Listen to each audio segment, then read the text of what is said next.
이제 눈을 감고 복돈사의 10번째 수면불교 이야기를 들어봅니다. 오늘 하루 마음을 다쳤다면 이 말이 당신을 감싸주기를 바랍니다. 지금부터 조용히 잠들 준비를 해볼까요? 저는요, 제사가 다가오면 몸부터 아파요. 열이 나는 것도 아닌데 어깨가 무겁고 머리가 띵해요. 이 말은 서울에서 두 아이를 키우며 30년 넘게 시댁 제사를 챙겨온 한 시청자께서 남겨주신 이야기입니다. 시댁 어른들 돌아가신 지는 벌써 20년이 넘었어요. 그런데도 매년 제사만 다가오면 밤을 새워 음식을 하고 식구들 뒷정리까지 하느라 다음 날엔 하루 종일 누워 있어요. 아무도 고맙단 말은 안 해요. 그저 원래 하는 거니까라는 무표정한 얼굴만 봐요. 그걸 볼 때마다 마음이 서늘해지고 허무해져요. 이 사연을 들으며 많은 분들이 고개를 끄덕이셨을지도 모릅니다. 어쩌면 지금 이 영상을 보고 계신 당신의 마음이기도 하겠지요. 조상님을 기리는 마음이 처음부터 없었던 건 아닙니다. 이 집 며느리가 되었으니 정성껏 예를 다하자. 그런 마음으로 시작했을 겁니다. 하지만 시간이 흐르고 세월이 쌓이면서 그 정성이 고통이 되었고 그 예의가 외로움이 되었고 그 마음이 허탈함으로 바뀌었습니다. 마음 한켠엔 여전히 조상님께 예를 다하고 싶은 마음이 있습니다. 돌아가신 분을 기리는 그 깊은 마음은 사라지지 않았습니다. 그런데 왜일까요? 왜 제사는 점점 더 우리에게 괴로움으로 다가오는 걸까요? 그리고 정말 우리가 정성껏 차린 제사상 앞에 조상님은 오시는 걸까요? 향 냄새가 자욱한 그 시간에 우리가 눈을 감고 절을 올릴 때 그분들은 곁에 와 계신 걸까요? 지금 이 순간 당신 마음속에도 이 질문이 고요히 떠오르고 있을지 모릅니다. 그래서 오늘은 그 물음에 대해 부처님의 말씀을 따라 하나씩 조심스럽게 풀어보려 합니다. 제사의 의미는 무엇이며 조상님은 진짜 오시는 걸까? 그리고 우리는 왜 이렇게 제사를 앞두고 아픈 마음이 드는 걸까? 오늘 밤 그 답을 함께 찾아보겠습니다. 첫째, 제사는 감사의 마음이어야 하지 억지스런 노동이 되어서는 안 됩니다. 아무도 나한테 고맙단 말을 하지 않아요. 제사 준비는 해도 인정은 못 받아요. 이런 말 혹시 해보신 적 있으신가요? 어느 날 한 시청자께서 남긴 메시지를 읽고 가슴이 저릿해졌습니다. 결혼한 지 20해가 넘었고 그동안 시댁 제사를 한 번도 빠지지 않고 챙겼다는 그분은 이렇게 말했습니다. 설, 추석, 기제사, 생신까지 늘 제가 앞치마 두르고 새벽부터 상 차렸어요. 심지어 조부모님 제사도 저한테 돌아왔죠. 시어머니는 넌 손이 빠르다며 웃으시지만 그 웃음 속엔 당연히 네 일이지? 란 뜻이 담겨 있었어요. 그걸 보고 있으면 사람이 아니라 기계가 된 기분이었어요. 그녀의 마음은 그저 고마움 한마디가 듣고 싶었던 것 뿐이었습니다. 아니, 딱히 말을 안 해도 좋았을지 모릅니다. 그저 눈빛 하나, 따뜻한 표정 하나라도 있었다면 그 수고가 덜 힘들었을 테니까요. 부처님께서는 수타니파타에서 마음이 담기지 않은 공양은 구름 없는 하늘처럼 허무하다고 말씀하셨습니다. 여기서 말하는 공양은 제사 음식만을 뜻하지 않습니다. 정성을 다한 모든 행위를 말합니다. 그것이 마음 없이 억지로 수행되었다면 남는 건 공허함 뿐입니다. 어느 50대 여성 불자님은 이런 이야기를 전해주셨어요. 남편 형제들이 다들 멀리 살아서 제사만 되면 우리 집이 본부가 돼요. 음식도 내가 다 하고 접시도 내가 닦고 끝나면 다들 거실에서 드러 누워요. 그때 저는요, 싱크대 앞에서 서럽게 울었던 적이 있어요. 왜 나만 이래야 하지? 도대체 누구를 위한 제사인가 싶었어요. 그 마음 너무도 익숙하죠. 부처님께서는 이런 상황을 이미 2600년 전에도 아셨던 듯 이렇게 말씀하셨습니다. 부처님께서는 자바함경에서 억지로 하는 일은 결과도 헛되다고 말씀하셨습니다. 즉, 마음이 따르지 않는데 몸만 억지로 움직이는 일은 결국 괴로움의 원인이 된다는 뜻입니다. 실제로 우리 몸은 마음과 연결되어 있어서 싫은 일을 억지로 하면 몸도 병들게 됩니다. 제사를 앞두고 머리가 지끈거리고 허리가 욱신거리고 심지어 얼굴에 트러블까지 생겼다는 분들도 많습니다. 그건 단순한 피로가 아니라 억지 감정이 몸으로 드러나는 고통입니다. 더 큰 문제는 그런 감정이 가족 간의 관계까지 흐리게 만든다는 점입니다. 가까워야 할 식구들이 제사 때문에 더 멀어지고 넌 원래 그런 거 잘하잖아. 내가 제일 가까우니까 맡아줘. 이런 말들로 책임을 떠넘기면 그 마음엔 상처와 고립감만 남게 됩니다. 부처님께서는 우다나에서 자비 없는 의례는 사람 사이의 벽을 더 높일 뿐이다고 말씀하셨습니다. 제사는 본래 감사의 의식입니다. 돌아가신 분을 기억하며 그분이 남긴 가르침을 되새기고 내가 지금 살아있음을 감사하는 자리입니다. 그런데 언제부턴가 이 감사의식이 노동과 평가의 자리가 되어버렸습니다. 저 집은 전을 몇 가지나 부쳤대. 이런 비교가 오가고 예를 다하지 않으면 벌을 받는다는 막연한 두려움까지 덧붙여집니다. 그건 더 이상 공양이 아니라 두려움으로 차린 상차림입니다. 부처님께서는 법구경에서 두려움 속의 행위는 그 열매도 고통을 낳는다고 말씀하셨습니다. 그래서 우리는 제사의 자리를 다시 돌아봐야 합니다. 이건 누구의 강요가 아니라 내가 나를 위하는 선택입니다. 오늘 이 방송을 듣고 계신 분들 중 혹시 제사가 다가오면 이미 마음이 피로해지는 분 계실 겁니다. 그럴 땐 자신에게 이렇게 한번 물어보세요. 나는 이 제사에 무엇을 담고 싶은가? 나는 이 시간에 누구에게 마음을 전하고 싶은가? 그리고 만약 그 대답이 억지스런 부담과 분노라면 그 감정을 애써 숨기지 마세요. 당신의 마음도 공경받아야 할 소중한 존재입니다. 부처님께서는 앙구따라니까야에서 스스로를 존중하지 않으면 타인을 공경하는 일도 공허하다고 말씀하셨습니다. 진심으로 드리는 공양은 절대 음식의 가지수에 달려있지 않습니다. 그 한 끼가, 그 절 한 번이, 그 기억 하나가 마음을 담고 있다면 그것으로도 충분합니다. 제사는 정성이지 고행이 아닙니다. 조상을 모시는 길은 자신을 잃는 길이어서는 안 됩니다. 진짜 공경은 자신을 해치지 않고 타인을 존중하며 온전히 마음을 담는 행위입니다. 오늘 이 첫 번째 이야기를 통해 당신 마음속 감사의 불씨가 다시 고요히 피어났으면 합니다.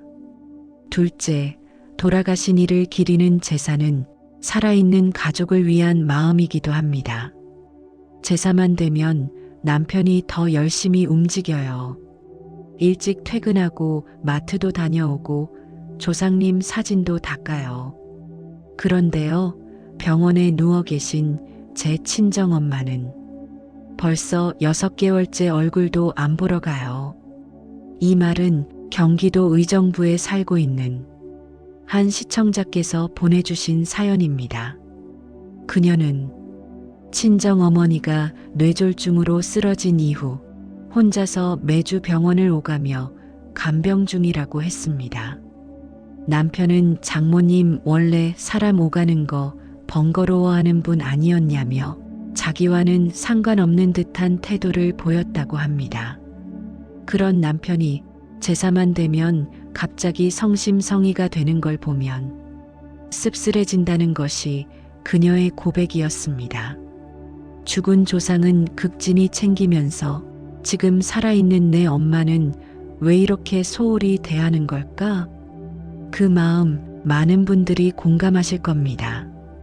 우리 사회에서 제사는 조상에게 예를 다하는 자리로 여겨집니다. 하지만 부처님께서는 이러한 의례가 실제로 지금 살아있는 존재에게 어떤 영향을 주는지를 더 중요하게 보셨습니다.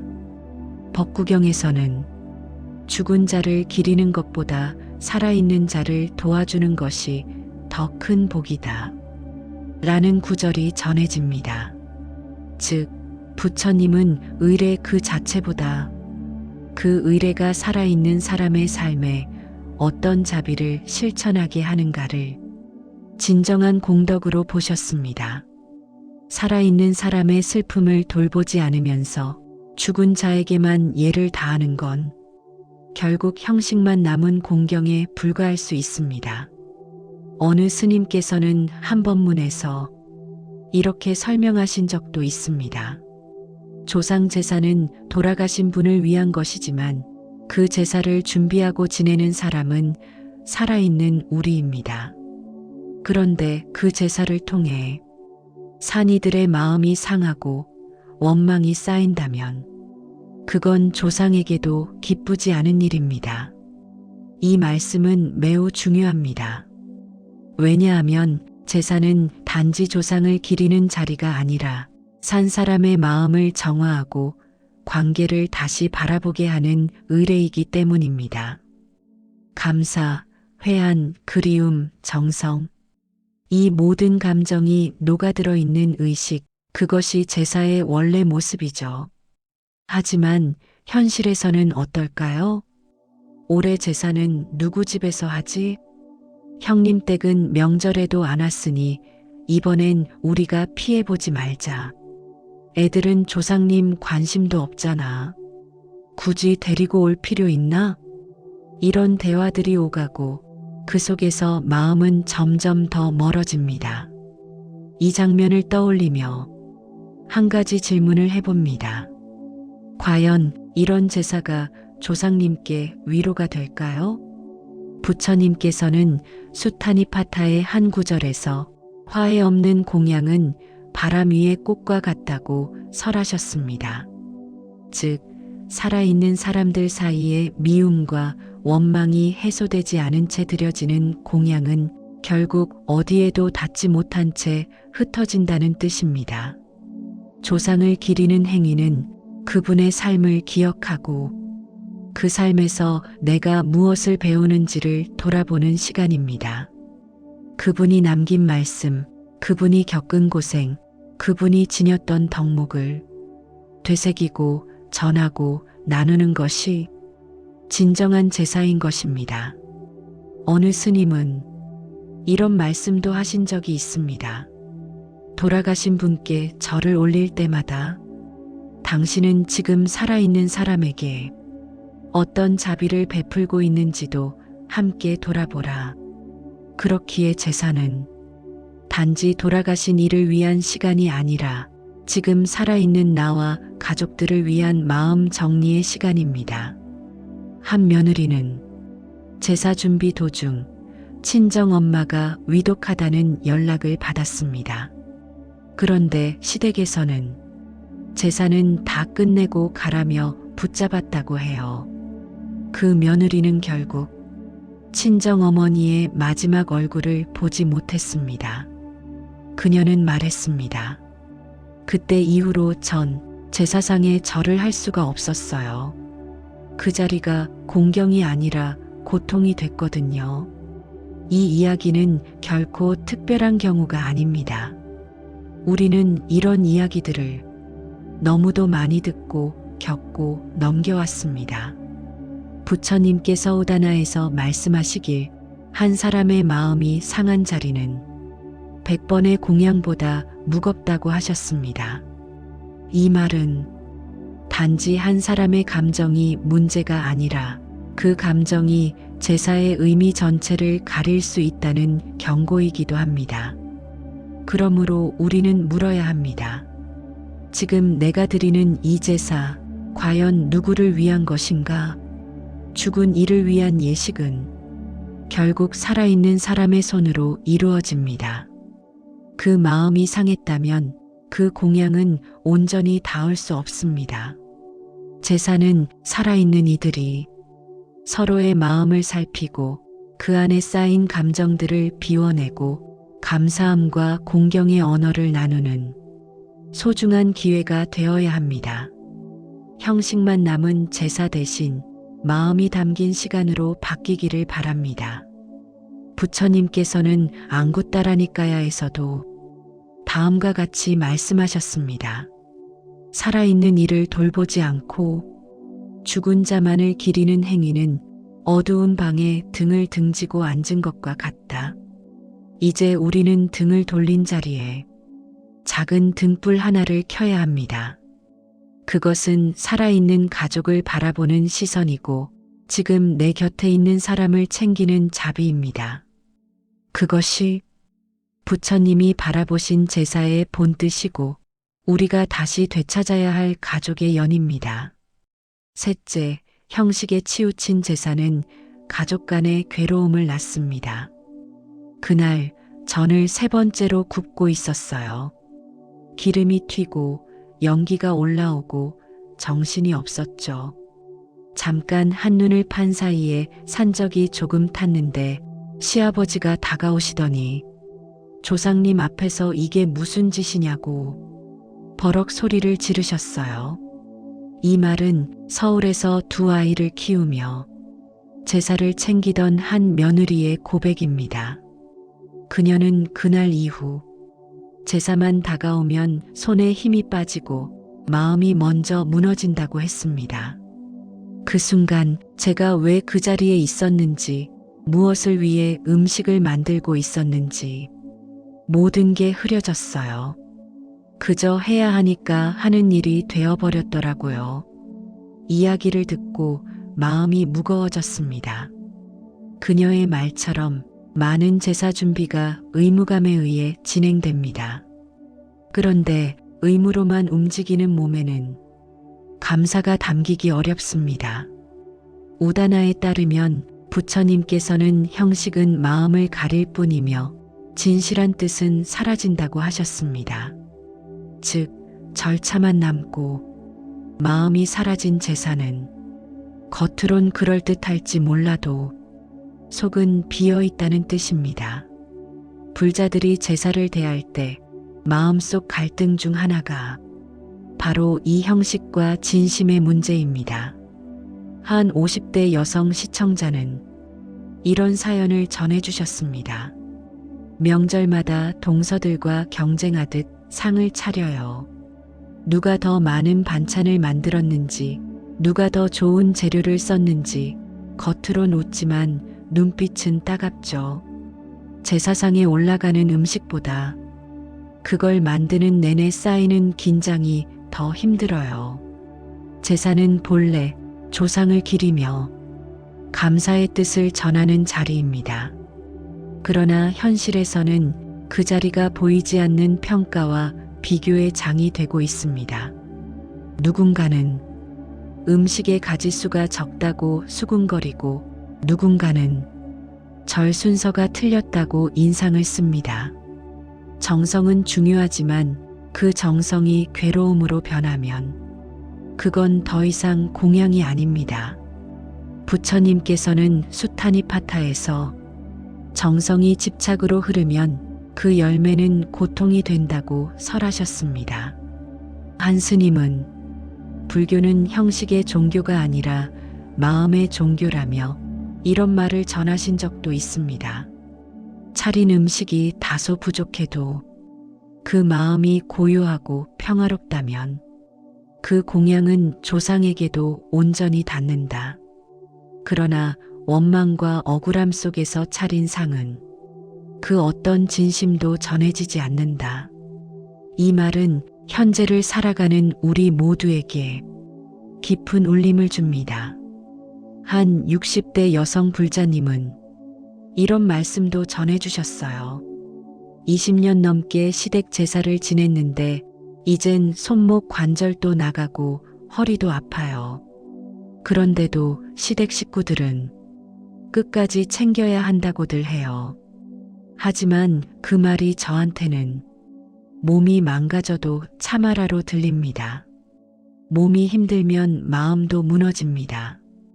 그렇게 무너진 마음으로는 어떤 정성도 온전히 담을 수 없습니다.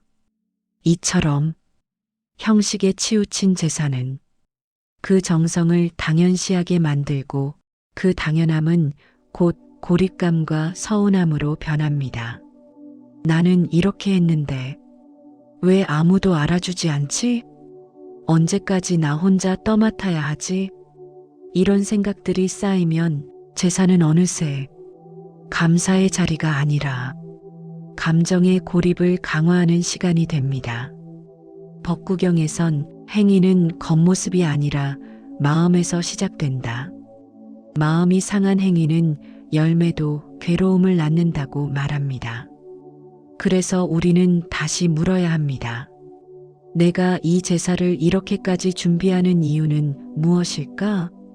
이 의식이 정말 내 안의 감사와 연결되어 있는가? 제사가 형식과 절차에 갇혀버릴 때 그곳엔 마음이 설 자리가 없습니다.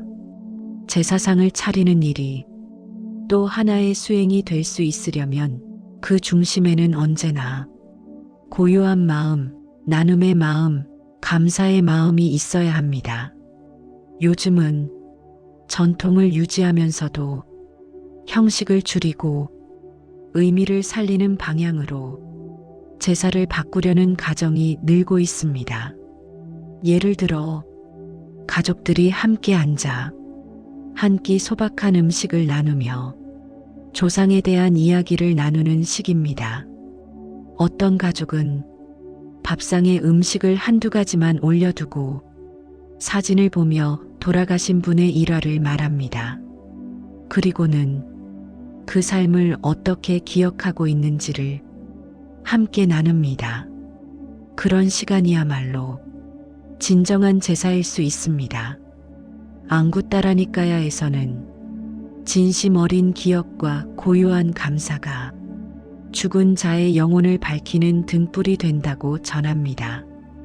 형식은 필요할 수 있습니다. 하지만 그 형식이 사람을 지치게 하고 감정을 상하게 하며 갈등을 낳는다면 이제는 놓아야 할 때입니다. 조상을 공경한다는 이유로 가족이 병들고 관계가 상하고 몸이 무너진다면 그건 결코 불교적이지 않습니다. 당신이 드리는 공양이 한 줄기 감사와 평화로움이 되기를, 당신이 준비하는 제사가 무거운 짐이 아니라 따뜻한 연결의 시간이 되기를, 그것이 바로 부처님이 가르쳐 주신 형식을 넘어선 자비의 길입니다. 넷째, 조상이 진짜 다녀가는가 보다 중요한 건 내가 그분을 어떻게 기억하느냐입니다. 스님, 제사 때 정말 조상님이 오시는 건가요? 이 질문은 수없이 자주 들었지만 정작 아무에게도 쉽게 묻지 못한 채 마음속에만 담아두는 분들이 많습니다. 어릴 적 어른들은 그날은 조상님이 내려오신다고 했습니다. 향 냄새가 집안에 가득 차고 초가 타들어가는 동안 아이들은 조용히 숨죽이며 그 자리를 지켰죠. 누군가는 그때를 떠올리며 말합니다. 그땐 정말 어딘가에 계신 것 같았어요. 왠지 모르게 등줄기가 서늘하고 눈앞에 보이진 않아도 조상님이 앉아 계신 것 같았어요. 그런 경험은 감정이 만들어낸 환상이었을까요? 아니면 정말 그분들이 다녀가신 걸까요? 사실 이 질문은 불교의 근본적인 가르침과도 닿아 있습니다. 부처님께서는 금강경의 가르침을 통해 이런 깨우침을 전하셨습니다. 부처님께서는 금강경에서 사람의 모습도 마음의 형상도 모두 머물지 않는다고 말씀하셨습니다. 즉, 우리의 몸도 생각도 모든 존재는 흐름 속에 있으며 어디에도 고정되어 있지 않다는 뜻입니다. 그렇다면 조상님이 오셨는지 안 오셨는지를 눈으로 확인할 수 없는 건 당연한 일입니다. 이 문제는 과학이나 영적인 논쟁 이전에 우리가 무엇을 믿고 어떤 태도로 그분을 기억하느냐에 달려 있습니다. 영혼이 꼭 눈에 보여야 그분을 기억하는 걸까요? 우리는 매일매일 사랑했던 사람을 떠올리며 그들의 말투, 미소, 냄새, 기척을 마음속에 떠올립니다. 그 순간 그들은 우리 곁에 다시 살아나는 것입니다. 그래서 어떤 고승은 이런 말씀을 하셨습니다. 조상은 돌아가신 분이 아니라 지금의 나를 만든 생명의 씨앗이다. 그렇습니다. 조상은 단지 죽은 자가 아니라 나의 생명, 나의 습관, 나의 말투 속에 조용히 녹아있는 존재입니다. 수타니파타의 한 구절에 따르면 이름은 사라져도 삶은 마음에 남는다고 전해집니다. 우리가 조상님을 생각할 때 그분이 어떤 삶을 살았는지, 어떤 고통과 기쁨을 지나왔는지를 돌아보는 시간, 그것이 진짜 제사입니다. 한 시청자께서는 이런 사연을 보내주셨습니다. 제사를 준비하다 보면 늘 돌아가신 아버지 생각이 나요. 어릴 때 저랑 화투도 치고 눈 오면 같이 눈사람을 만들던 분이셨죠. 그런데 돌아가시고 나서는 왜 그때 말을 더 따뜻하게 못했을까? 왜 손 한 번 더 못 잡았을까? 그런 후회만 남아요. 그녀는 제사상에 음식을 올리면서 항상 마음속으로 이렇게 기도한다고 합니다. 아빠, 그땐 제가 어려서 몰랐어요. 이제는 당신이 얼마나 따뜻한 분이었는지 알아요. 감사하고 또 미안해요. 이 기도는 음식을 차리는 손보다 더 깊은 공양입니다. 어떤 이는 제사상을 차리며 감사만이 아니라 분노와 서운함이 올라온다고 말합니다. 아버지는 평생 엄마한테 손찌검을 했어요. 그런데도 매년 제사를 지내야 하니 그 앞에 앉을 때마다 화가 나요. 그 감정도 마음 수행의 출발점이 될 수 있습니다. 그 감정을 억지로 덮어버리지 않고 지금 내 안에 이런 감정이 있구나 하고 담담히 바라보는 것, 그것이 부처님이 말씀하신 마음을 들여다보는 연습입니다. 한 스님은 이런 말씀을 하셨습니다. 조상을 미화하려 들지 말고 그분의 업과 고통까지도 자비로써 바라보라. 조상을 기억한다는 건 그분의 좋았던 부분만 떠올리는 게 아닙니다. 그분이 남긴 상처까지도 이해하려 노력하는 그 마음 자체가 수행입니다. 부처님은 우다나에서 이렇게 설하셨습니다. 과거의 사람을 떠올리는 것은 그 마음을 정화하고 현재를 새롭게 보는 일이다. 우리가 제사를 통해 그분의 삶을 돌아보고 우리 가족의 업과 연을 이해하게 된다면 그 자체로도 조상은 기뻐하실 것입니다. 형태로는 그분이 우리 집에 왔는지 안 왔는지 증명할 길이 없습니다. 하지만 그분을 기억하는 우리의 마음이 자비롭고 고요하다면 그건 분명 그분과의 만남입니다. 부처님께서는 법구경에서 떠난 이를 잊지 않고 마음속으로 그를 정성껏 떠올리는 것, 그것이 곧 공양이라고 하셨습니다. 오늘 우리가 드리는 절 한번, 눈을 감고 떠올리는 기억 한 조각이 조상님께 전해지기를 바랍니다.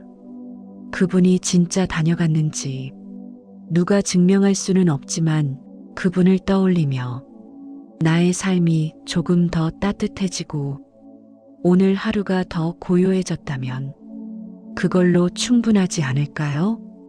진정한 제사는 영혼의 방문을 기다리는 것이 아니라 기억의 등불을 켜는 일입니다. 그 빛이 당신 마음에 부드럽게 머물기를 바랍니다. 다섯째, 부처님은 조상 공경을 부정하지 않으셨습니다. 다만 올바른 방향을 가르치셨습니다. 스님, 부처님은 제사를 지내지 말라고 하신 건가요?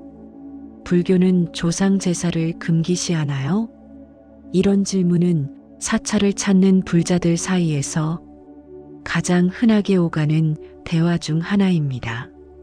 그럴 때면 많은 스님들께서 이렇게 답하시곤 합니다. 부처님께서는 조상 공경을 부정하지 않으셨습니다. 다만 그 공경이 무지와 두려움에서 비롯되거나 형식에만 집착하게 될 때 수행의 걸림돌이 될 수 있다고 하셨지요. 이 말씀은 조상을 공경하지 말라는 뜻이 아니라 그 공경의 방향과 근거를 점검하라는 뜻입니다. 앙구따라니까야의 한 구절에선 부처님께서는 조상을 기리되 그 행위가 나의 삶을 해치게 하지 말라고 말씀하셨습니다. 즉, 조상을 위하는 마음이 오히려 자신의 건강을 해치고 가정의 평화를 무너뜨리며 자신의 수행까지 어지럽힌다면 그건 공경이 아니라 집착이라는 가르침입니다. 한 스님은 법문 중 이렇게 강조하신 적이 있습니다. 공경이란 두려움이 아니라 감사에서 나와야 하며 의무가 아니라 이해에서 출발해야 한다. 제사는 절대 나쁜 것이 아닙니다. 문제는 그 마음의 방향입니다. 한 60대 여성 불자님은 이런 이야기를 들려주셨습니다. 시어머니는 제사를 한 번도 빠진 적이 없으셨어요. 항상 전통을 지켜야 한다고 말씀하셨죠. 그런데 돌아가신 뒤에도 제사를 제대로 안 지내면 안 좋은 일이 생긴다는 그 말이 자꾸 마음에 남아서 제사를 준비하면서도 늘 무서웠어요. 그녀는 제사 때마다 등이 굳고 가슴이 답답해지고 식은땀이 날 정도로 긴장을 한다고 했습니다. 이처럼 조상을 공경한다는 이유로 자신이 병들어가고 있다면 그건 부처님의 뜻과는 다릅니다. 법구경의 가르침에선 두려움에서 비롯된 공양은 그 자체로 이미 업이 된다는 구절도 전해집니다. 공양이 복이 되려면 그 바탕엔 평온한 마음과 감사의 정성이 자연스럽게 흘러야 합니다. 불안에서 비롯된 제사, 의무감에 쫓긴 제사, 남들의 눈치 때문에 차리는 제사는 자신을 소진시키는 의례의 그림자일 뿐입니다. 한 중년 남성은 다음과 같이 털어놓았습니다. 아버지가 돌아가신 뒤 매년 제사를 지내고 있지만 사실 저는 아버지와 사이가 나빴어요. 제사상 앞에 앉을 때마다 감사보다는 분노와 서운함이 먼저 올라와요. 이런 감정은 감추거나 덮어야 할 것이 아닙니다. 그대로 바라보고 그 감정을 알아차리는 순간부터 진정한 수행이 시작됩니다. 한 고승께서는 공경은 용서에서 시작되며 용서는 이해에서 비롯된다고 하셨습니다. 부처님은 죽은 자에게 드리는 공양이 아니라 살아있는 이의 마음을 밝히는 공양을 더 소중하게 보셨습니다. 수타니파타에도 이런 구절이 있습니다. 죽은 이를 향한 공양보다 살아있는 이에게 베푸는 자비가 더 큰 복을 낳는다. 이 말은 제사를 지내지 말라는 뜻이 아닙니다. 오히려 제사를 통해 살아있는 이들의 마음을 돌보라는 의미에 가깝습니다. 그러므로 제사를 지내는 당신의 마음에 두려움보다 감사가 깃들어 있다면 그건 훌륭한 수행입니다. 반대로 억지로 차리는 상차림이 몸을 병들게 하고 가족 간 갈등을 만들고 있다면 그 제사는 이미 공경의 본뜻에서 멀어져 있는 것입니다. 우다나에서는 부처님께서 마음이 얽힌 공양은 그 열매도 얽히고 뒤틀린다고 설하셨습니다. 어떤 불자님은 이렇게 말했습니다. 저는 제사상 앞에서 이젠 예전처럼 빌지 않아요.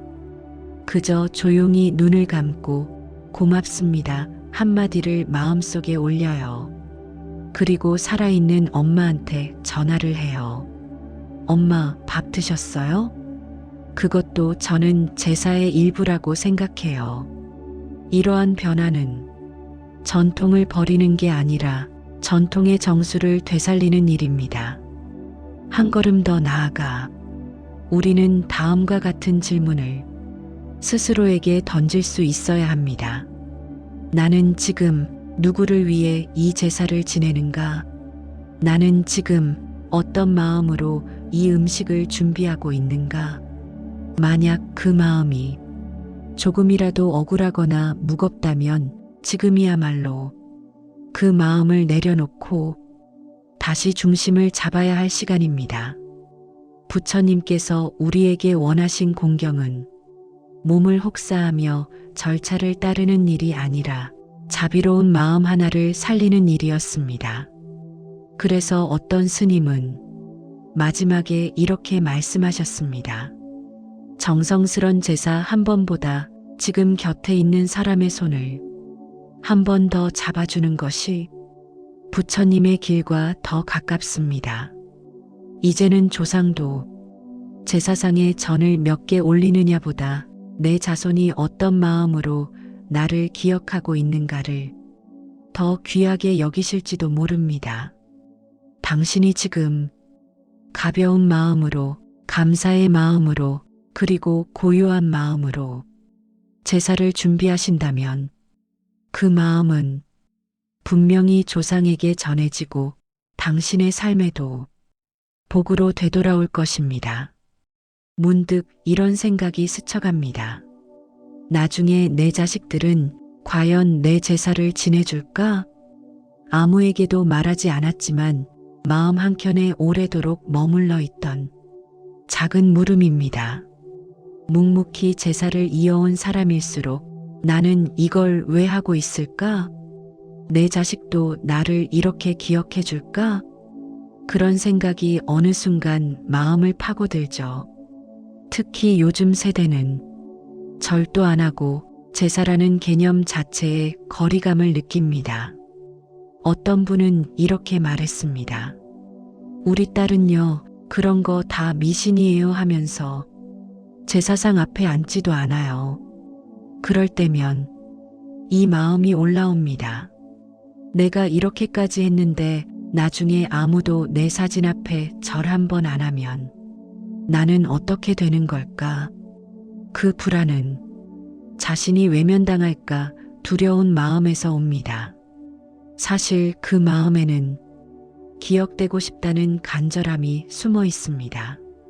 그런데 경전 어디에도 형식 있는 제사가 공덕이라는 말은 없습니다. 오히려 부처님께서는 마음에 깃든 자비와 감사가 공양의 진정한 힘이 된다고 설하셨습니다. 즉, 우리 자식이 절을 하느냐 마느냐보다 우리가 어떤 마음을 남겼는가, 어떤 삶을 보여주었는가가 더 깊이 전해진다는 뜻입니다. 한 고승도 이런 설법을 하신 적이 있습니다.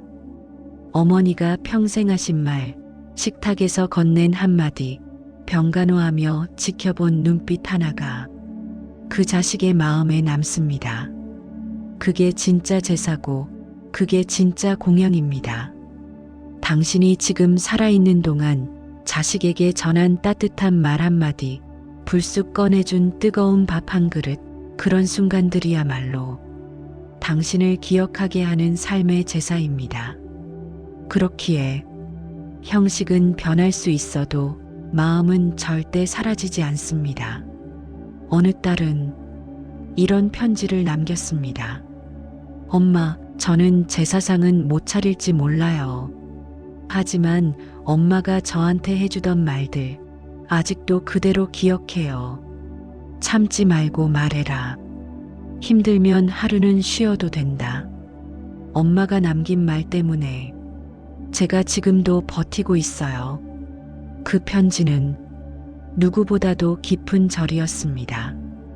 음식도 없고 향도 없지만 그 마음이야말로 부처님께서 가르치신 가장 진실한 공양일 것입니다.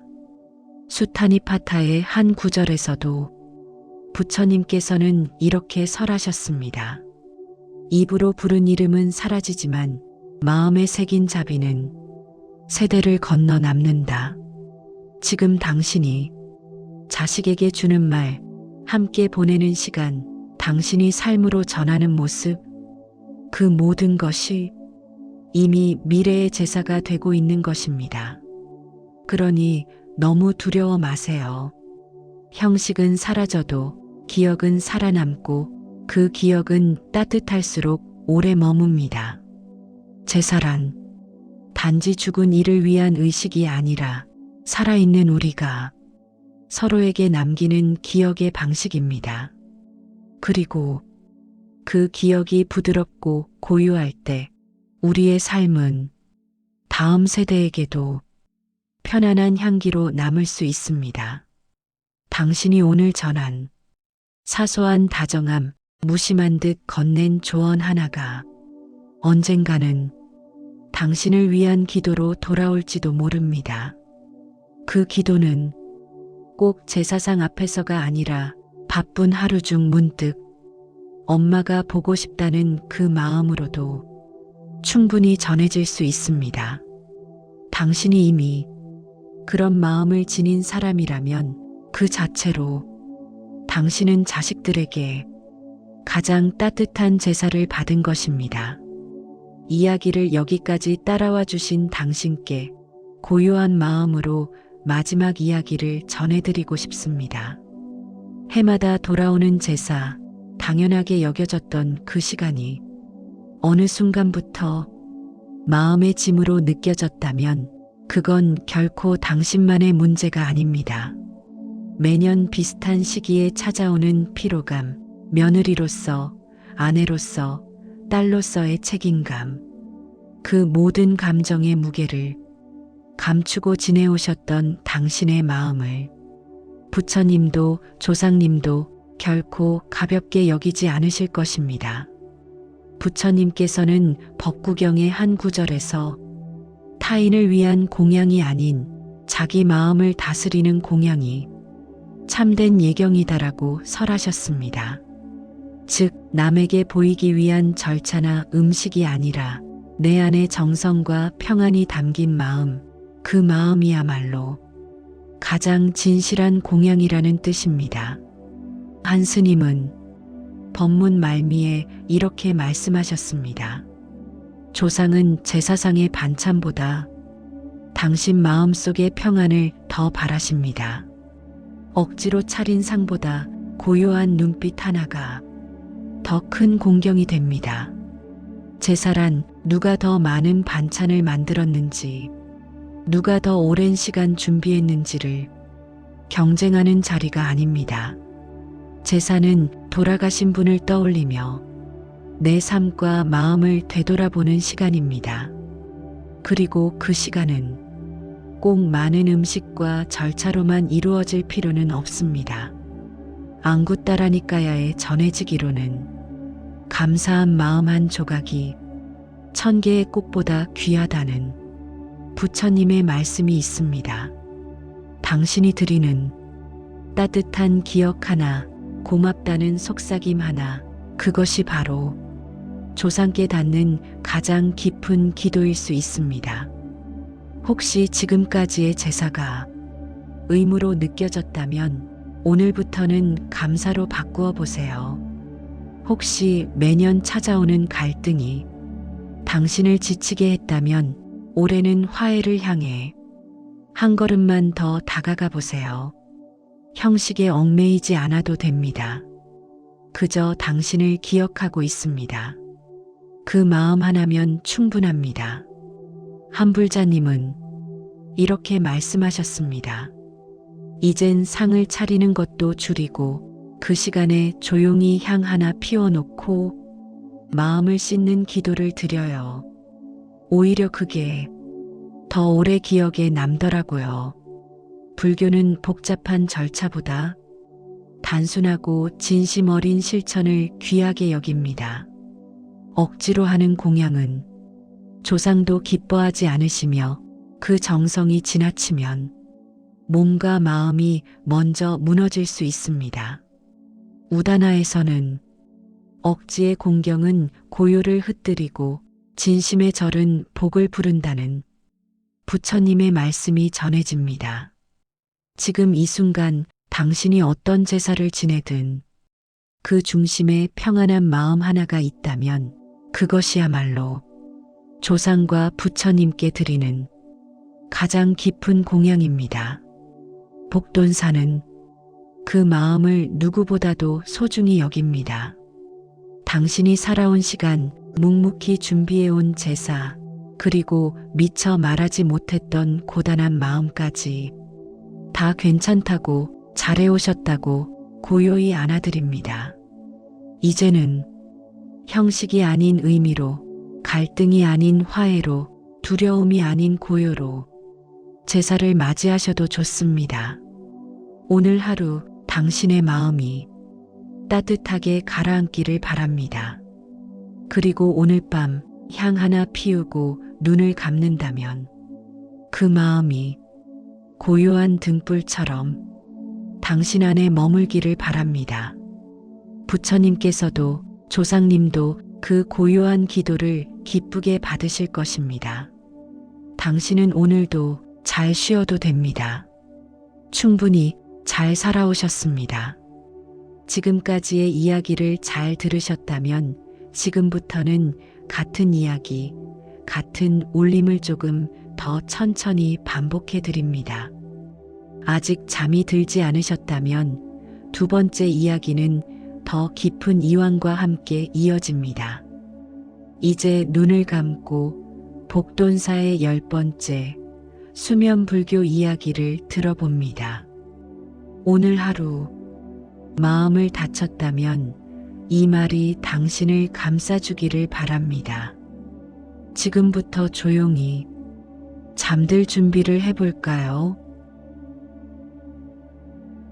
저는요, 제사가 다가오면 몸부터 아파요. 열이 나는 것도 아닌데 어깨가 무겁고 머리가 띵해요. 이 말은 서울에서 두 아이를 키우며 30년 넘게 시댁 제사를 챙겨온 한 시청자께서 남겨주신 이야기입니다. 시댁 어른들 돌아가신 지는 벌써 20년이 넘었어요. 그런데도 매년 제사만 다가오면 밤을 새워 음식을 하고 식구들 뒷정리까지 하느라 다음 날엔 하루 종일 누워 있어요. 아무도 고맙단 말은 안 해요. 그저 원래 하는 거니까라는 무표정한 얼굴만 봐요. 그걸 볼 때마다 마음이 서늘해지고 허무해져요. 이 사연을 들으며 많은 분들이 고개를 끄덕이셨을지도 모릅니다. 어쩌면 지금 이 영상을 보고 계신 당신의 마음이기도 하겠지요. 조상님을 기리는 마음이 처음부터 없었던 건 아닙니다. 이 집 며느리가 되었으니 정성껏 예를 다하자. 그런 마음으로 시작했을 겁니다. 하지만 시간이 흐르고 세월이 쌓이면서 그 정성이 고통이 되었고 그 예의가 외로움이 되었고 그 마음이 허탈함으로 바뀌었습니다. 마음 한켠엔 여전히 조상님께 예를 다하고 싶은 마음이 있습니다. 돌아가신 분을 기리는 그 깊은 마음은 사라지지 않았습니다. 그런데 왜일까요? 왜 제사는 점점 더 우리에게 괴로움으로 다가오는 걸까요? 그리고 정말 우리가 정성껏 차린 제사상 앞에 조상님은 오시는 걸까요? 향 냄새가 자욱한 그 시간에 우리가 눈을 감고 절을 올릴 때 그분들은 곁에 와 계신 걸까요? 지금 이 순간 당신 마음속에도 이 질문이 고요히 떠오르고 있을지 모릅니다. 그래서 오늘은 그 물음에 대해 부처님의 말씀을 따라 하나씩 조심스럽게 풀어보려 합니다. 제사의 의미는 무엇이며 조상님은 진짜 오시는 걸까? 그리고 우리는 왜 이렇게 제사를 앞두고 아픈 마음이 드는 걸까? 오늘 밤 그 답을 함께 찾아보겠습니다.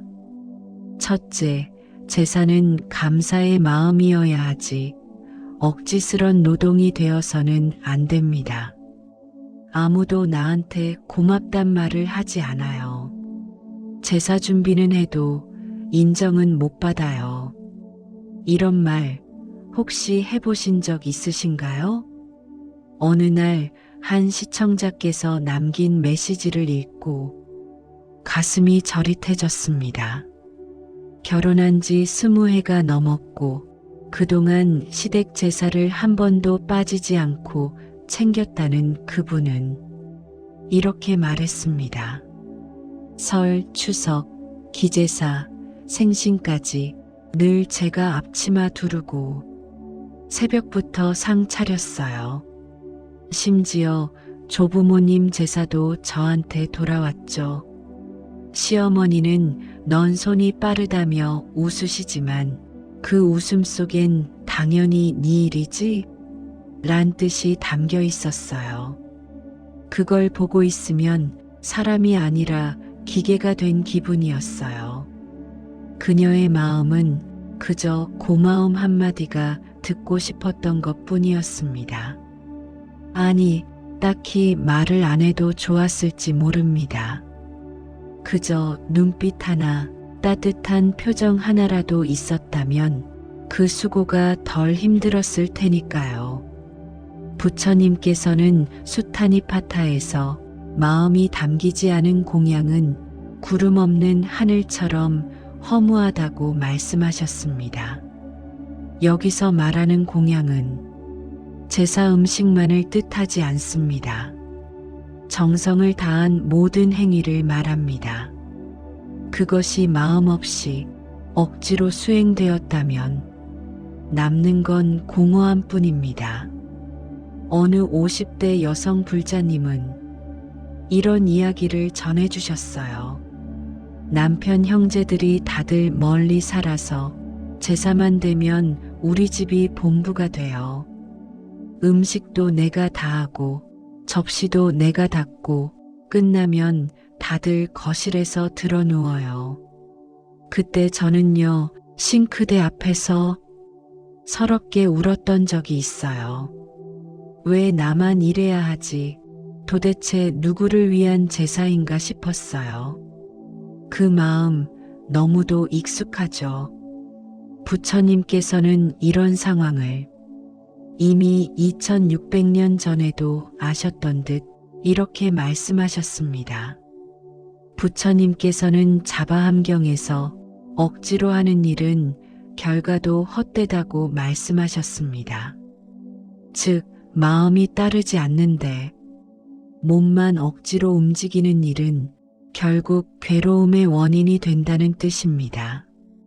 실제로 우리 몸은 마음과 연결되어 있어서 싫은 일을 억지로 하면 몸도 병들게 됩니다. 제사를 앞두고 머리가 지끈거리고 허리가 욱신거리고 심지어 얼굴에 트러블까지 생겼다는 분들도 많습니다. 그건 단순한 피로가 아니라 억지 감정이 몸으로 드러나는 고통입니다. 더 큰 문제는 그런 감정이 가족 간의 관계까지 흐리게 만든다는 점입니다. 가까워야 할 식구들이 제사 때문에 더 멀어지고 넌 원래 그런 거 잘하잖아. 내가 제일 가까우니까 맡아줘. 이런 말들로 책임을 떠넘기면 그 마음엔 상처와 고립감만 남게 됩니다. 부처님께서는 우다나에서 자비 없는 의례는 사람 사이의 벽을 더 높일 뿐이다고 말씀하셨습니다. 제사는 본래 감사의 의식입니다. 돌아가신 분을 기억하며 그분이 남긴 가르침을 되새기고 내가 지금 살아있음을 감사하는 자리입니다. 그런데 언제부턴가 이 감사의식이 노동과 평가의 자리가 되어버렸습니다. 저 집은 전을 몇 가지나 부쳤대. 이런 비교가 오가고 예를 다하지 않으면 벌을 받는다는 막연한 두려움까지 덧붙여집니다. 그건 더 이상 공양이 아니라 두려움으로 차린 상차림입니다. 부처님께서는 법구경에서 두려움 속의 행위는 그 열매도 고통을 낳는다고 말씀하셨습니다. 그래서 우리는 제사의 자리를 다시 돌아봐야 합니다. 이건 누구의 강요가 아니라 내가 나를 위하는 선택입니다. 오늘 이 방송을 듣고 계신 분들 중 혹시 제사가 다가오면 이미 마음이 피로해지는 분 계실 겁니다. 그럴 땐 자신에게 이렇게 한번 물어보세요. 나는 이 제사에 무엇을 담고 싶은가? 나는 이 시간에 누구에게 마음을 전하고 싶은가? 그리고 만약 그 대답이 억지스런 부담과 분노라면 그 감정을 애써 숨기지 마세요. 당신의 마음도 공경받아야 할 소중한 존재입니다. 부처님께서는 앙구따라니까야에서 스스로를 존중하지 않으면 타인을 공경하는 일도 공허하다고 말씀하셨습니다. 진심으로 드리는 공양은 절대 음식의 가지수에 달려있지 않습니다. 그 한 끼가, 그 절 한 번이, 그 기억 하나가 마음을 담고 있다면 그것으로도 충분합니다. 제사는 정성이지 고행이 아닙니다. 조상을 모시는 길은 자신을 잃는 길이어서는 안 됩니다. 진짜 공경은 자신을 해치지 않고 타인을 존중하며 온전히 마음을 담는 행위입니다. 오늘 이 첫 번째 이야기를 통해 당신 마음속 감사의 불씨가 다시 고요히 피어났으면 합니다. 둘째, 돌아가신 이를 기리는 제사는 살아있는 가족을 위한 마음이기도 합니다. 제사만 되면 남편이 더 열심히 움직여요. 일찍 퇴근하고 마트도 다녀오고 조상님 사진도 닦아요. 그런데요, 병원에 누워 계신 제 친정엄마는 벌써 6개월째 얼굴도 안 보러 가요. 이 말은 경기도 의정부에 살고 있는 한 시청자께서 보내주신 사연입니다. 그녀는 친정어머니가 뇌졸중으로 쓰러진 이후 혼자서 매주 병원을 오가며 간병 중이라고 했습니다. 남편은 장모님 원래 사람 오가는 거 번거로워하는 분 아니었냐며 자기와는 상관없는 듯한 태도를 보였다고 합니다. 그런 남편이 제사만 되면 갑자기 성심성의가 되는 걸 보면 씁쓸해진다는 것이 그녀의 고백이었습니다. 죽은 조상은 극진히 챙기면서 지금 살아있는 내 엄마는 왜 이렇게 소홀히 대하는 걸까? 그 마음 많은 분들이 공감하실 겁니다. 우리 사회에서 제사는 조상에게 예를 다하는 자리로 여겨집니다. 하지만 부처님께서는 이러한 의례가 실제로 지금 살아있는 존재에게 어떤 영향을 주는지를 더 중요하게 보셨습니다. 법구경에서는 죽은 자를 기리는 것보다 살아있는 자를 도와주는 것이 더 큰 복이다 라는 구절이 전해집니다. 즉, 부처님은 의례 그 자체보다 그 의례가 살아있는 사람의 삶에 어떤 자비를 실천하게 하는가를 진정한 공덕으로 보셨습니다. 살아있는 사람의 슬픔을 돌보지 않으면서 죽은 자에게만 예를 다하는 건 결국 형식만 남은 공경에 불과할 수 있습니다. 어느 스님께서는 한 법문에서 이렇게 설명하신 적도 있습니다. 조상 제사는 돌아가신 분을 위한 것이지만 그 제사를 준비하고 지내는 사람은 살아있는 우리입니다. 그런데 그 제사를 통해 산이들의 마음이 상하고 원망이 쌓인다면 그건 조상에게도 기쁘지 않은 일입니다. 이 말씀은 매우 중요합니다.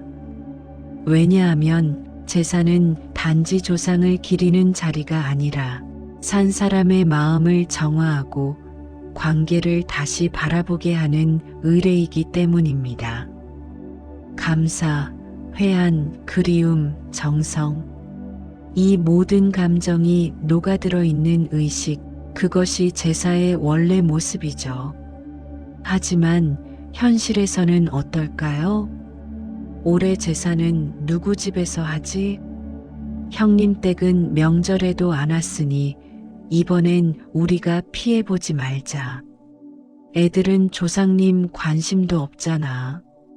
굳이 데리고 올 필요 있나? 이런 대화들이 오가고 그 속에서 마음은 점점 더 멀어집니다. 이 장면을 떠올리며 한 가지 질문을 해봅니다. 과연 이런 제사가 조상님께 위로가 될까요? 부처님께서는 수타니파타의 한 구절에서 화해 없는 공양은 바람 위의 꽃과 같다고 설하셨습니다. 즉, 살아있는 사람들 사이에 미움과 원망이 해소되지 않은 채 드려지는 공양은 결국 어디에도 닿지 못한 채 흩어진다는 뜻입니다.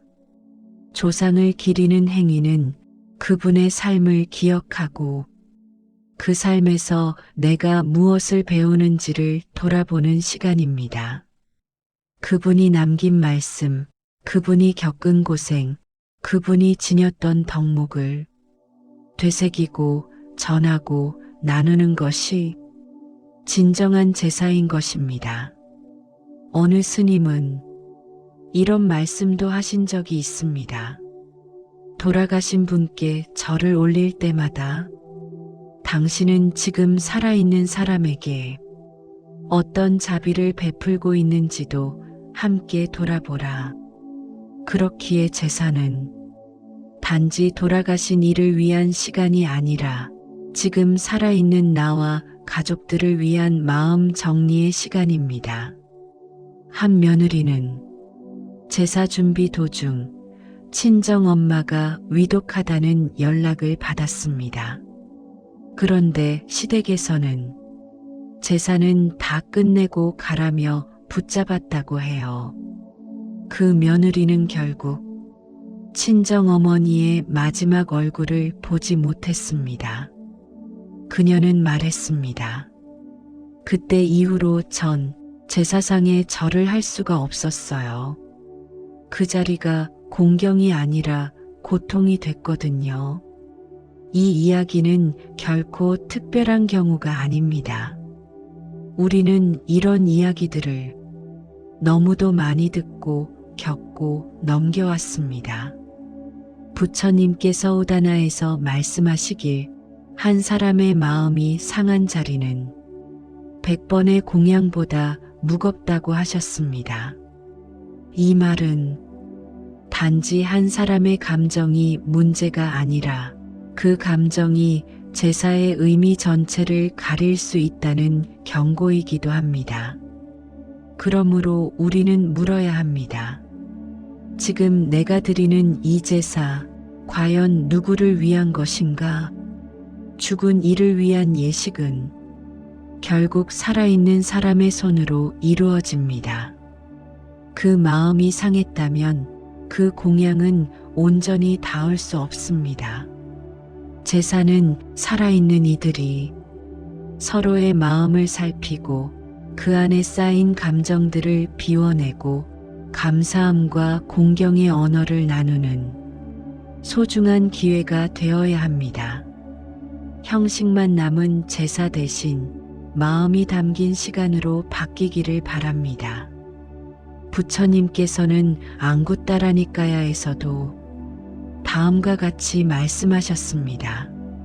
살아있는 이를 돌보지 않고 죽은 자만을 기리는 행위는 어두운 방에 등을 등지고 앉은 것과 같다. 이제 우리는 등을 돌린 자리에 작은 등불 하나를 켜야 합니다. 그것은 살아있는 가족을 바라보는 시선이고 지금 내 곁에 있는 사람을 챙기는 자비입니다. 그것이 부처님이 바라보신 제사의 본뜻이고 우리가 다시 되찾아야 할 가족의 연입니다. 셋째, 형식에 치우친 제사는 가족 간의 괴로움을 낳습니다. 그날 전을 3번째로 굽고 있었어요. 기름이 튀고 연기가 올라오고 정신이 없었죠. 잠깐 한눈을 판 사이에 산적이 조금 탔는데 시아버지가 다가오시더니 조상님 앞에서 이게 무슨 짓이냐고 버럭 소리를 지르셨어요. 이 말은 서울에서 2 아이를 키우며 제사를 챙기던 한 며느리의 고백입니다.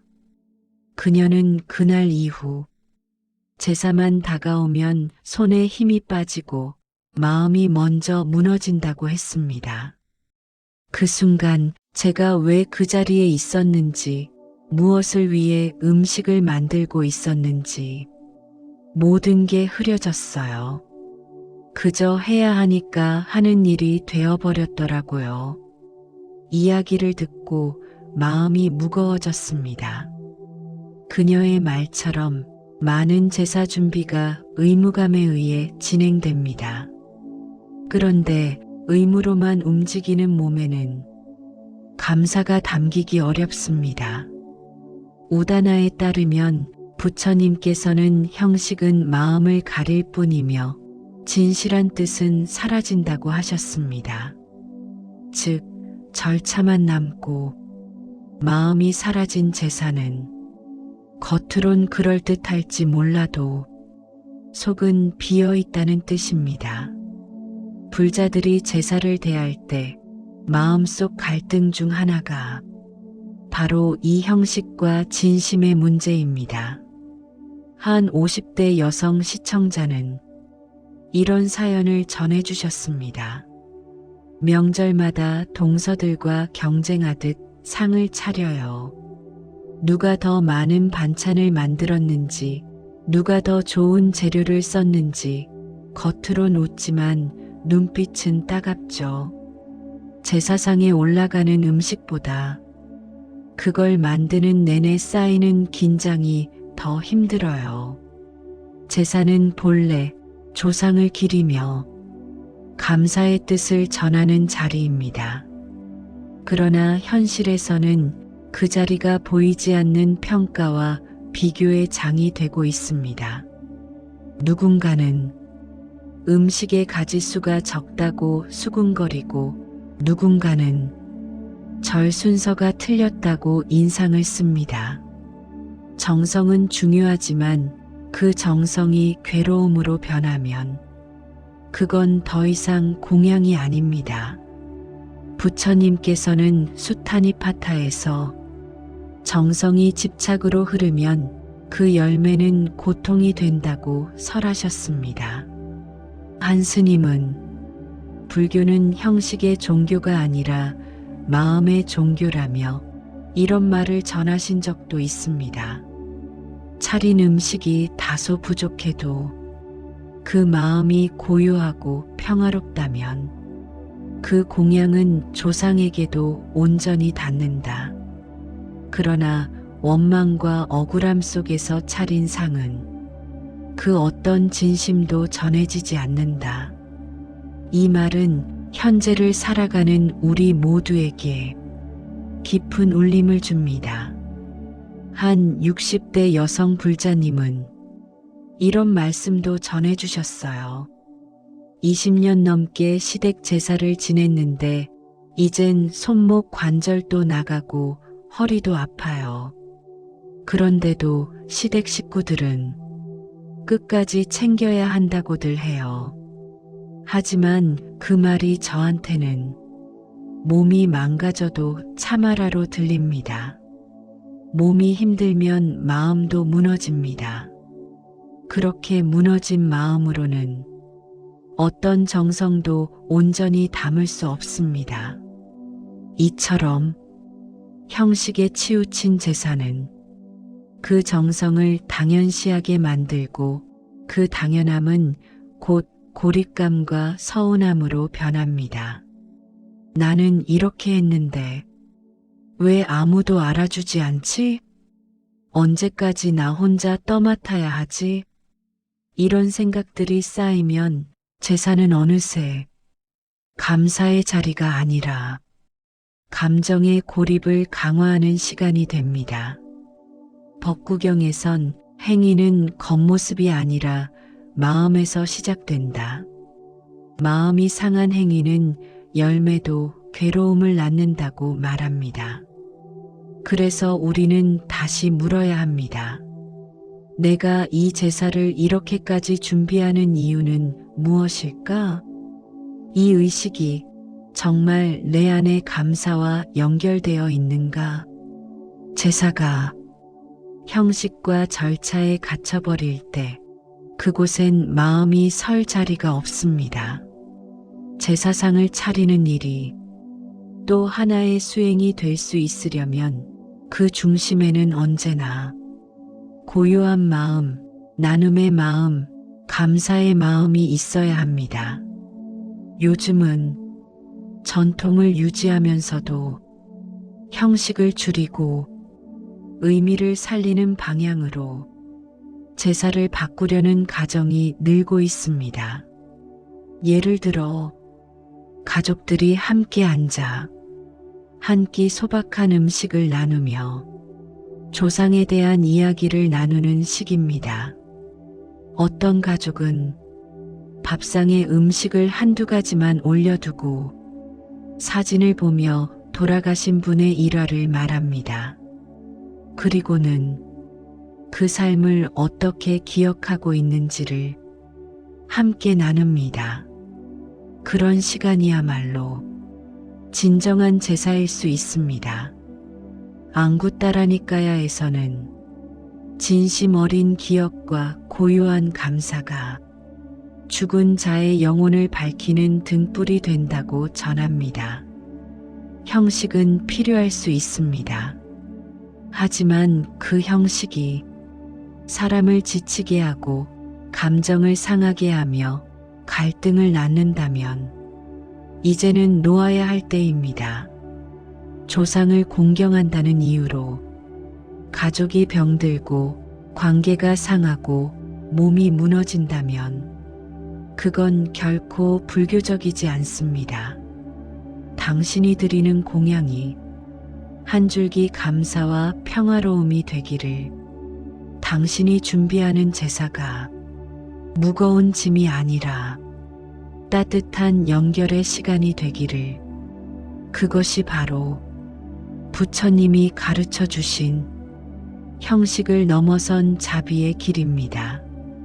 넷째, 조상이 진짜 다녀가는가 보다 중요한 건 내가 그분을 어떻게 기억하느냐입니다. 스님, 제사 때 정말 조상님이 오시는 건가요? 이 질문은 수없이 자주 들었지만 정작 아무에게도 쉽게 묻지 못한 채 마음속에만 담아두는 분들이 많습니다. 어릴 적 어른들은 그날은 조상님이 내려오신다고 했습니다. 향 냄새가 집안에 가득 차고 초가 타들어가는 동안 아이들은 조용히 숨죽이며 그 자리를 지켰죠. 누군가는 그때를 떠올리며 말합니다.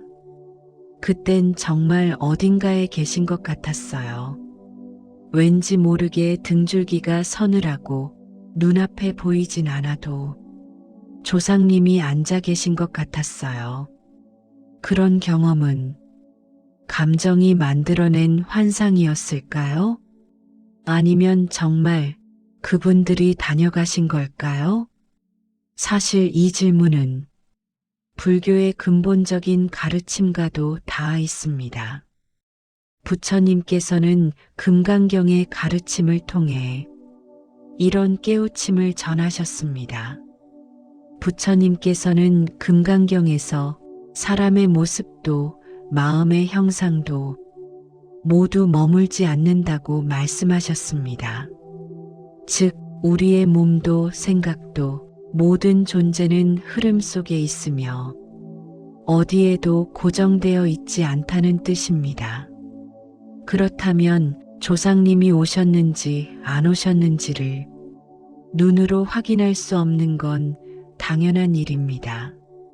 이 문제는 과학이나 영적인 논쟁 이전에 우리가 무엇을 믿고 어떤 태도로 그분을 기억하느냐에 달려 있습니다.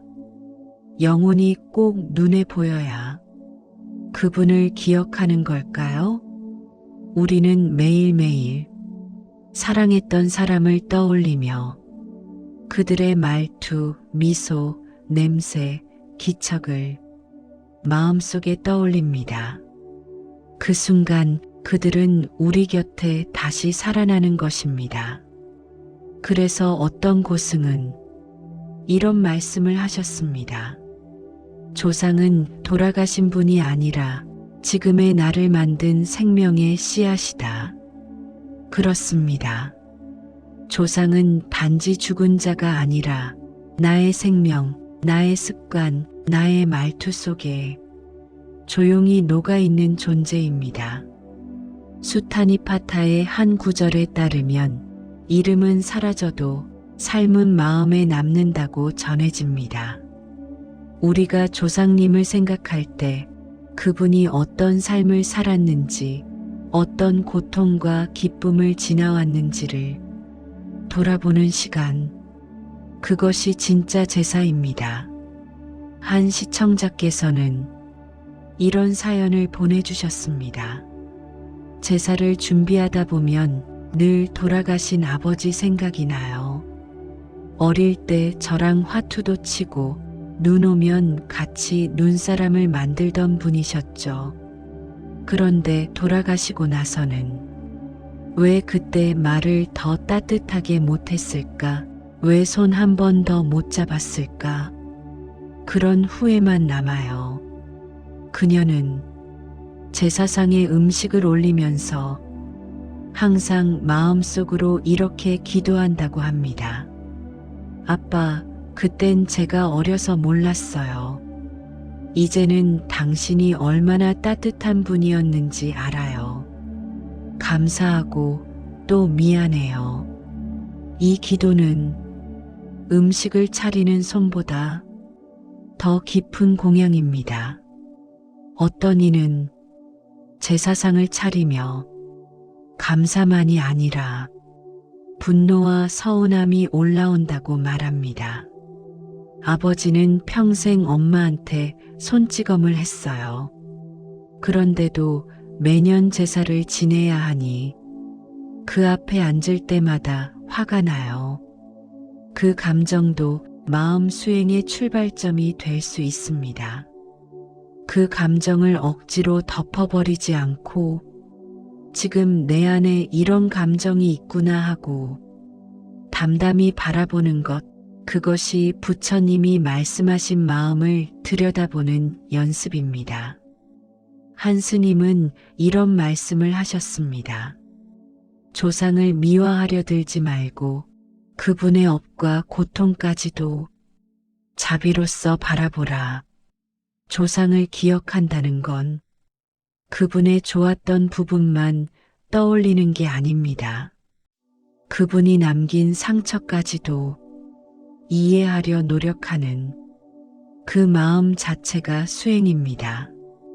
부처님은 우다나에서 이렇게 설하셨습니다.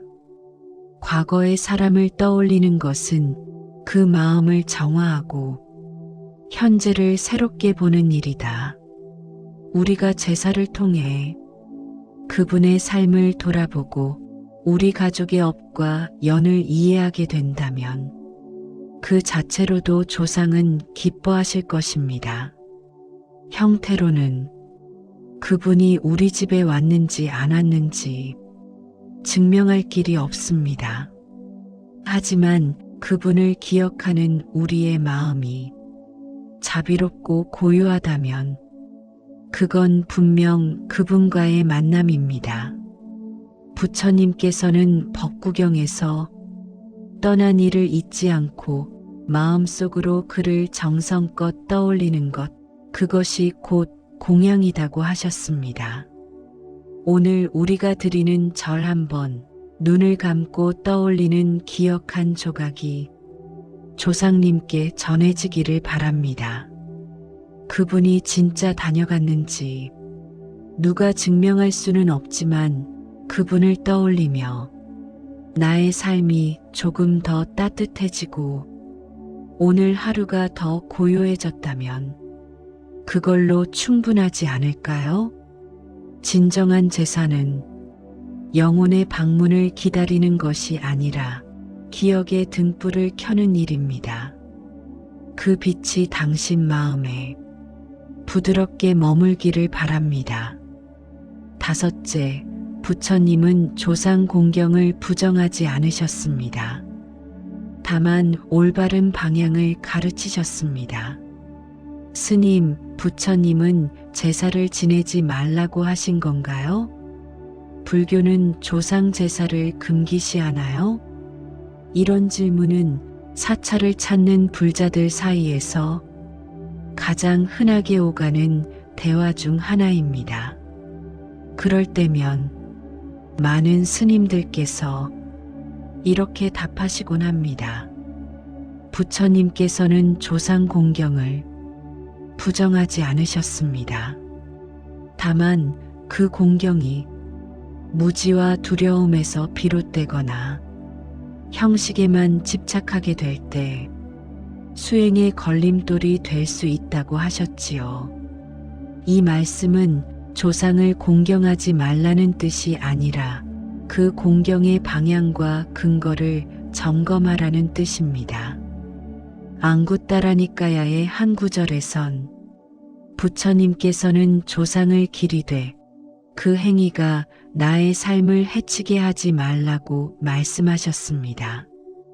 즉, 조상을 위하는 마음이 오히려 자신의 건강을 해치고 가정의 평화를 무너뜨리며 자신의 수행까지 어지럽힌다면 그건 공경이 아니라 집착이라는 가르침입니다.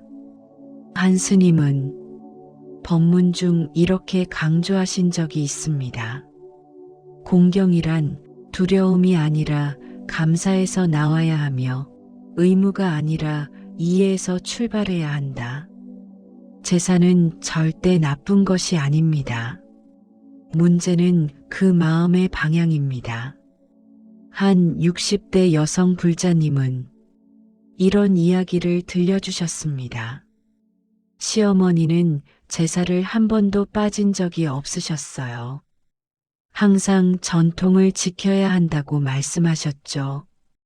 그런데 돌아가신 뒤에도 제사를 제대로 안 지내면 안 좋은 일이 생긴다는 그 말이 자꾸 마음에 남아서 제사를 준비하면서도 늘 무서웠어요. 그녀는 제사 때마다 등이 굽고 가슴이 답답해지고 식은땀이 날 정도로 긴장을 한다고 했습니다. 이처럼 조상을 공경한다는 이유로 자신이 병들어가고 있다면 그건 부처님의 뜻과는 다릅니다. 법구경의 가르침에선 두려움에서 비롯된 공양은 그 자체로 이미 업이 된다는 구절도 전해집니다. 공양이 복이 되려면 그 바탕엔 평온한 마음과 감사의 정성이 자연스럽게 흘러야 합니다. 불안에서 비롯된 제사, 의무감에 쫓긴 제사, 남들의 눈치 때문에 차리는 제사는 자신을 소진시키는 의례의 그림자일 뿐입니다. 한 중년 남성은 다음과 같이 털어놓았습니다. 아버지가 돌아가신 뒤 매년 제사를 지내고 있지만 사실 저는 아버지와 사이가 나빴어요. 제사상 앞에 앉을 때마다 감사보다는 분노와 서운함이 먼저 올라와요. 이런 감정은 감추거나 덮어야 할 것이 아닙니다. 그대로 바라보고 그 감정을 알아차리는 순간부터 진정한 수행이 시작됩니다. 한 고승께서는 공경은 용서에서 시작되며 용서는 이해에서 비롯된다고 하셨습니다. 부처님은 죽은 자에게 드리는 공양이 아니라 살아있는 이의 마음을 밝히는 공양을 더 소중하게 보셨습니다. 수타니파타에도 이런 구절이 있습니다. 죽은 이를 향한 공양보다 살아있는 이에게 베푸는 자비가 더 큰 복을 낳는다. 이 말은 제사를 지내지 말라는 뜻이 아닙니다. 오히려 제사를 통해 살아있는 이들의 마음을 돌보라는 의미에 가깝습니다. 그러므로 제사를 지내는 당신의 마음에 두려움보다 감사가 깃들어 있다면 그건 훌륭한 수행입니다.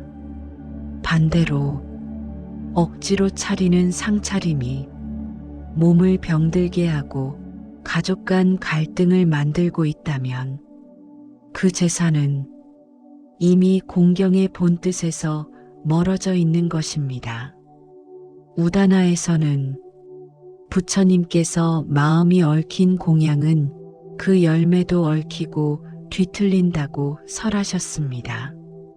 어떤 불자님은 이렇게 말했습니다. 저는 제사상 앞에서 이젠 예전처럼 빌지 않아요. 그저 조용히 눈을 감고 고맙습니다 한마디를 마음속에 올려요. 그리고 살아있는 엄마한테 전화를 해요. 엄마, 밥 드셨어요? 그것도 저는 제사의 일부라고 생각해요. 이러한 변화는 전통을 버리는 게 아니라 전통의 정수를 되살리는 일입니다. 한 걸음 더 나아가 우리는 다음과 같은 질문을 스스로에게 던질 수 있어야 합니다. 나는 지금 누구를 위해 이 제사를 지내는가? 나는 지금 어떤 마음으로 이 음식을 준비하고 있는가? 만약 그 마음이 조금이라도 억울하거나 무겁다면 지금이야말로 그 마음을 내려놓고 다시 중심을 잡아야 할 시간입니다. 부처님께서 우리에게 원하신 공경은 몸을 혹사하며 절차를 따르는 일이 아니라 자비로운 마음 하나를 살리는 일이었습니다. 그래서 어떤 스님은 마지막에 이렇게 말씀하셨습니다. 정성스런 제사 한 번보다 지금 곁에 있는 사람의 손을 한 번 더 잡아주는 것이 부처님의 길과 더 가깝습니다. 이제는 조상도 제사상에 전을 몇 개 올리느냐보다 내 자손이 어떤 마음으로 나를 기억하고 있는가를 더 귀하게 여기실지도 모릅니다. 당신이 지금 가벼운 마음으로, 감사의 마음으로, 그리고 고요한 마음으로 제사를 준비하신다면 그 마음은 분명히 조상에게 전해지고 당신의 삶에도 복으로 되돌아올 것입니다. 문득 이런 생각이 스쳐갑니다. 나중에 내 자식들은 과연 내 제사를 지내줄까? 아무에게도 말하지 않았지만 마음 한켠에 오래도록 머물러 있던 작은 물음입니다. 묵묵히 제사를 이어온 사람일수록 나는 이걸 왜 하고 있을까? 내 자식도 나를 이렇게 기억해 줄까? 그런 생각이 어느 순간 마음을 파고들죠. 특히 요즘 세대는 절도 안 하고 제사라는 개념 자체에 거리감을 느낍니다. 어떤 분은 이렇게 말했습니다. 우리 딸은요, 그런 거 다 미신이에요 하면서 제사상 앞에 앉지도 않아요. 그럴 때면 이 마음이 올라옵니다. 내가 이렇게까지 했는데 나중에 아무도 내 사진 앞에 절 한 번 안 하면 나는 어떻게 되는 걸까? 그 불안은 자신이 외면당할까 두려운 마음에서 옵니다. 사실 그 마음에는 기억되고 싶다는 간절함이 숨어 있습니다. 그런데 경전 어디에도 형식 있는 제사가 공덕이라는 말은 없습니다. 오히려 부처님께서는 마음에 깃든 자비와 감사가 공양의 진정한 힘이 된다고 설하셨습니다. 즉, 우리 자식이 절을 하느냐 마느냐보다 우리가 어떤 마음을 남겼는가, 어떤 삶을 보여주었는가가 더 깊이 전해진다는 뜻입니다. 한 고승도 이런 설법을 하신 적이 있습니다. 어머니가 평생 하신 말, 식탁에서 건넨 한마디, 병간호하며 지켜본 눈빛 하나가 그 자식의 마음에 남습니다. 그게 진짜 제사고 그게 진짜 공양입니다. 당신이 지금 살아있는 동안 자식에게 전한 따뜻한 말 한마디, 불쑥 꺼내준 뜨거운 밥 한 그릇, 그런 순간들이야말로 당신을 기억하게 하는 삶의 제사입니다. 그렇기에 형식은 변할 수 있어도 마음은 절대 사라지지 않습니다. 어느 딸은 이런 편지를 남겼습니다. 엄마, 저는 제사상은 못 차릴지 몰라요. 하지만 엄마가 저한테 해주던 말들 아직도 그대로 기억해요. 참지 말고 말해라. 힘들면 하루는 쉬어도 된다. 엄마가 남긴 말 때문에 제가 지금도 버티고 있어요. 그 편지는 누구보다도 깊은 절이었습니다. 음식도 없고 향도 없지만 그 마음이야말로 부처님께서 가르치신 가장 진실한 공양일 것입니다. 수타니파타의 한 구절에서도 부처님께서는 이렇게 설하셨습니다. 입으로 부른 이름은 사라지지만 마음에 새긴 자비는 세대를 건너 남는다. 지금 당신이 자식에게 주는 말 함께 보내는 시간, 당신이 삶으로 전하는 모습, 그 모든 것이 이미 미래의 제사가 되고 있는 것입니다.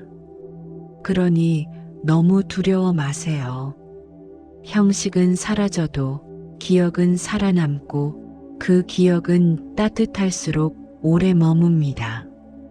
제사란 단지 죽은 이를 위한 의식이 아니라 살아있는 우리가 서로에게 남기는 기억의 방식입니다. 그리고 그 기억이 부드럽고 고요할 때 우리의 삶은 다음 세대에게도 편안한 향기로 남을 수 있습니다. 당신이 오늘 전한 사소한 다정함, 무심한 듯 건넨 조언 하나가 언젠가는 당신을 위한 기도로 돌아올지도 모릅니다. 그 기도는 꼭 제사상 앞에서가 아니라 바쁜 하루 중 문득 엄마가 보고 싶다는 그 마음으로도 충분히 전해질 수 있습니다.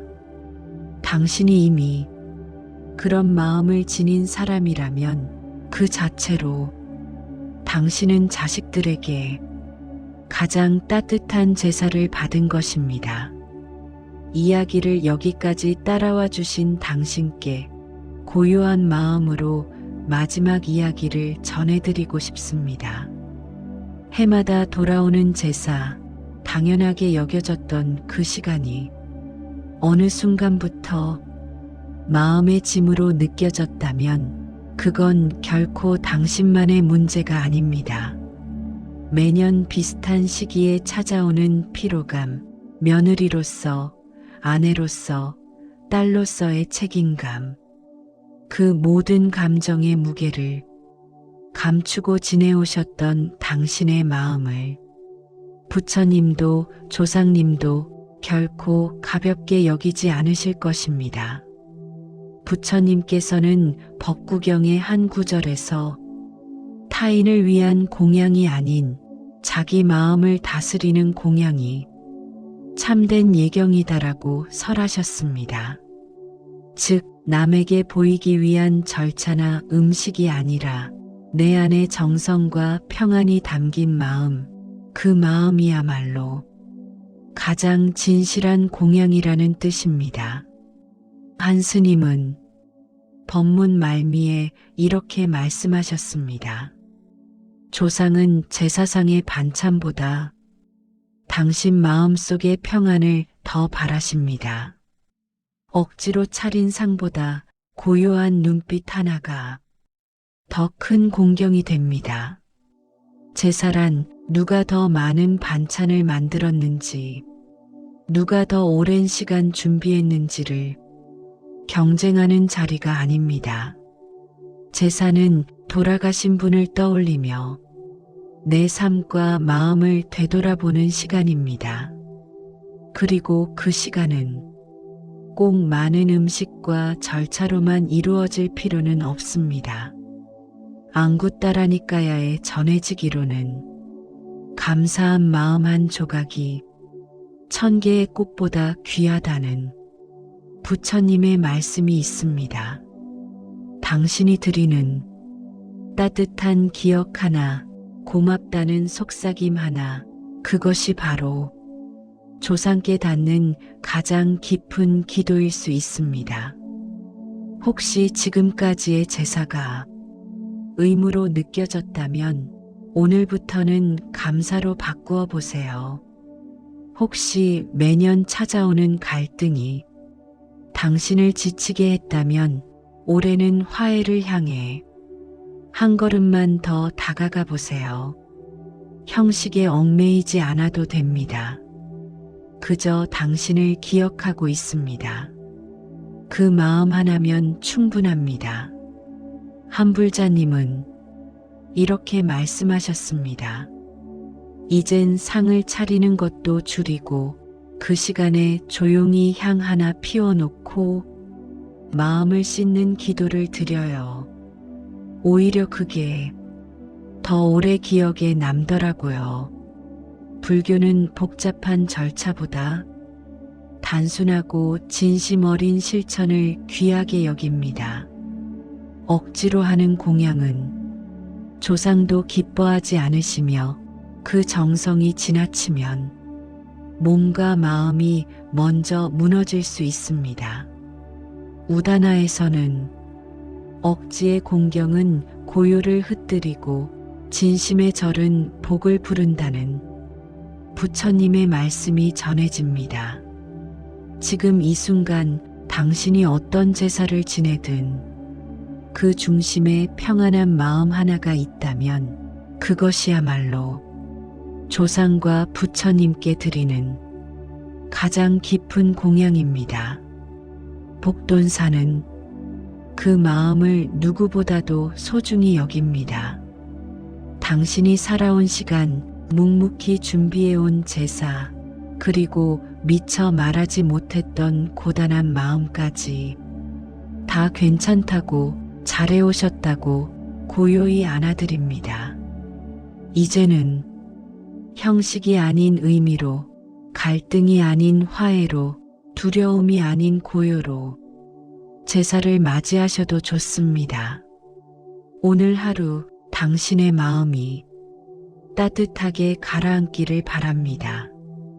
그리고 오늘 밤 향 하나 피우고 눈을 감는다면 그 마음이 고요한 등불처럼 당신 안에 머물기를 바랍니다.